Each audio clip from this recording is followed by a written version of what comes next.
Hello বন্ধুরা, good morning. তোমাদের সাথে একটা ব্লগ শেয়ার করবো, সেটা হচ্ছে আমার প্রেগনেন্সি ব্লগ। তো প্রেগনেন্সিতে আমি কী কী খাচ্ছি সেই ব্লগটাই তোমাদের সাথে শেয়ার করবো। তো দেখো, সকালে ঘুম থেকে উঠে ব্রাশ করে আমার সকালে থাইরয়েডের ওষুধ ছিল, তো সেটা খেয়ে নিলাম, খেয়ে জল খেয়ে নিলাম। তারপরে আমার আরও একটা ওষুধ থাকে, তো গ্যাসের ওষুধ মনে হয়, সম্ভবত ডাক্তার দিয়েছে, তো সেটাও আমি খেয়ে নিলাম। খেয়ে জলটা পুরো খেয়ে নিয়ে সকালে ড্রাই ফ্রুটস ছিল, এই যে খেজুর, বাদাম, আখরোট আর আরেকটা কী ছিল আমি ভুলে গেছি, নামটা এখন মনে পড়ছে না, কী যেন বলে এটাকে। হ্যাঁ, তো এগুলো খেয়ে নিলাম। এগুলো খাবার পরে একদম ডাইরেক্ট চলে যাব সকালে ব্রেকফাস্টে। তো সকালে ব্রেকফাস্টে আজকে খেয়েছিলাম হচ্ছে পেঁয়াজকলি আলু ভাজা দিয়ে ভাত। আমি সকালবেলাটা ভাতই খাই। তারপরে হচ্ছে 11টার দিকে আমার একটা ওষুধ থাকে, খেয়ে নেওয়ার পরে এখানে আমি একটা ডাবের জল খেয়ে নিয়েছিলাম।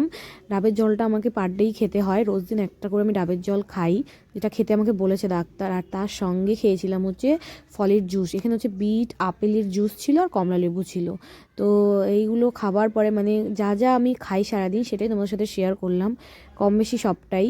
তো সকালবেলা যেহেতু আজকে ডিম খাইনি, তাই ডিমটা আমি ওবেলায় মানে রাতের দিকে খেয়ে নেব।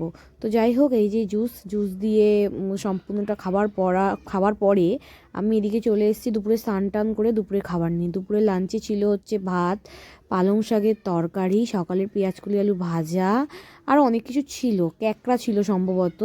তো যাই হোক, দেখেই নিলে মেনুটা। তারপরে খেয়ে দিয়ে উঠে ওষুধ ছিল আমার, ওষুধ খাওয়ার পরে কিছুক্ষণ পরে একটা আমলকি খেয়ে নিয়েছিলাম। আমলকিটা খেতে খুব ভালো লাগে, আমার মুখের স্বাদের জন্য আমার ভালো লাগে, তো সেই কারণে আমি খাই।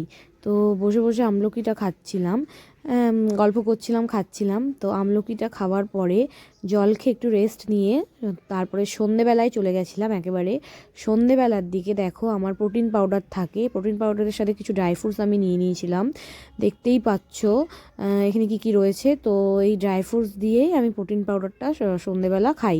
সন্ধেবেলা এটাই হচ্ছে আমার খাবার। তারপরে হচ্ছে একদম রাতের ডিনারে চলে গেলাম। ডিনারে খেয়েছিলাম ভাত, আলু সিদ্ধ, ডিম সিদ্ধ আর সকালে শাক তরকারি। তো দেখতেই পেলে, আর সঙ্গে ঘি। তো দেখতেই পেলে আমি কি কি প্রেগনেন্সিতে খাচ্ছি। তো তোমরা কে কেমন ডায়েট করছো অবশ্যই আমাকে জানিও কমেন্ট করে।